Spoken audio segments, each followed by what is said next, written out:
Mr. Heavyweight Boxing today. Hey, what's up, man? This is Chris, the Nightmare Ariola, and you're watching Mr. Boxing today. It's your boy Big Baby Miller here. Listen, we knocking on all bums. First it's gonna be Dylan White, if it's gonna be Joseph Parker, but you know who got the story right? Mr. Boxing Today. You check him out. He got all the latest news on the heavyweight division. And if you don't know me, you soon will, because I'm kicking everybody ass. Heavyweight boxing fans, what's the deal? All right, man. So I've seen some interesting stuff on Instagram, man. Now, Christopher Lovejoy, he's 17-0 with 17 knockouts. He was rated once upon a time by the WBA. He was rated number 14 by the WBA a couple months ago. All right. I don't have the rankings right in front of me right now, but I'm not sure if he's still in there or not. All right. But on his Instagram, he is saying that right here, you guys can see it says, looks like an opponent change for Nathan Gorman this weekend. Christopher Lovejoy claims he's agreed to step in last minute, while Fabio Maldonado says he's now fighting Alexander Teslenko on March 29th instead. In that fight with Teslenko's actually still scheduled to fight Ian Lewison on BoxRec right now. When I looked it up just a second ago on BoxRec, Teslenko is still scheduled to fight Ian Lewison, all right, in Toronto. So we will see what's going on. Now, Christopher Lovejoy, he left a post down here. He says, shutting the party down, game over. You going to bed, boy, at Nathan Gorman. He says, looks like a change of opponent for Frank Warren, up-and-coming heavyweight Nathan Gorman Saturday night. Looks like 17-0, 17 KOs. Christopher Lovejoy is going to try to crash the party, all right? Then a whole bunch of hashtags, all right? Now, he is all over his Instagram talking about this fight right here. He said, I'm calling bluffs. I don't believe none of these dudes are who they say they are. 5 days notice for 100 bands. I'm showing up. Now, let's see if they was just bluffing. This ain't the first time y'all called me. I've never heard of this dude, but we going to see. All right. Now, I've heard of Nathan Gorman, actually.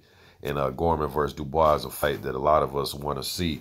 But Christopher Lovejoy is a big dude with a big right hand, big left hook. Even right here, he says, after I knock out Gorman, I run boxing.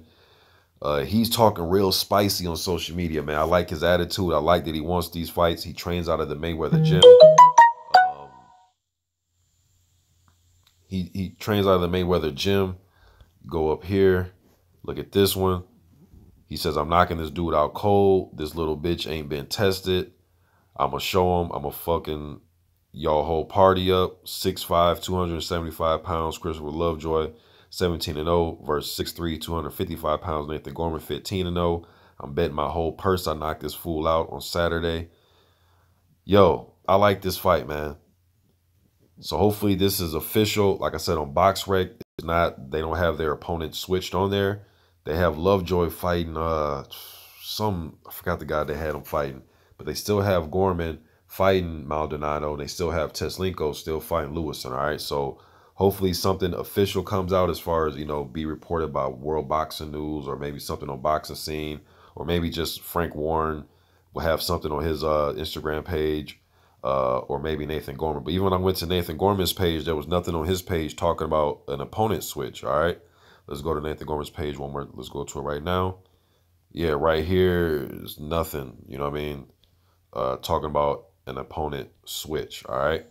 But I like this fight, you know what I mean, if it happens, you know, Lovejoy, 17-0 with 17 KOs, man. So, yes, he hasn't, you know, he hasn't beaten a former world title holder yet. He hasn't beaten a former fringe contender, nobody like that. But he's trying to get his name out there, man. So he wants to step in. He knows this type of fight will help change his career and get him in the right directions. Again, he was rated by the WBA once upon a time. You know what I mean? I'm not sure if he still is. I don't have the ratings in front of me, but I know he has been rated. So even with the guys who he has fought, it still got him a top 15 sanctioned body ranking. So if he were to go in there and beat Nathan Gorman, I expect him to be in the rankings, and we'll be hearing his name possibly in some type of title eliminator. Maybe after that, he can move up and get a, you know, former title contender or something like that. Keep progressing his career. But I like his attitude. I like his, you know, his demeanor, his swag. I follow him on Instagram. When I mean his swag, I mean his swag as a fighter. He been calling dudes out. Joe Joyce, he's willing to put this undefeated record on the line. He's not up here trying to protect it and hold on to it and, you know, try to rack up to 30-0. No, he wants these fights now to see where he's at. So I like that about him. Seen some training clips, seen a few highlights on YouTube. Big right hand. He's just a big dude that can punch, man. When you got big dudes in there that can swing leather like this, anything can happen. Gorman's a good body puncher. I know he's with Ricky Hatton. He's a good body puncher, good combination puncher, sharp technique. I think he'll try to go to Lovejoy's body. I think Lovejoy will try to headhunt, go for the chin. You know what I mean? So I think it's a good fight if it happens. But we will see if anything else comes out about this. But according to Christopher Lovejoy, at least on his page, he pretty much is making it seem like that it's official. But I guess we'll wait for further news about this. But you guys, let me know what you think in the comment section about this. I'm gone.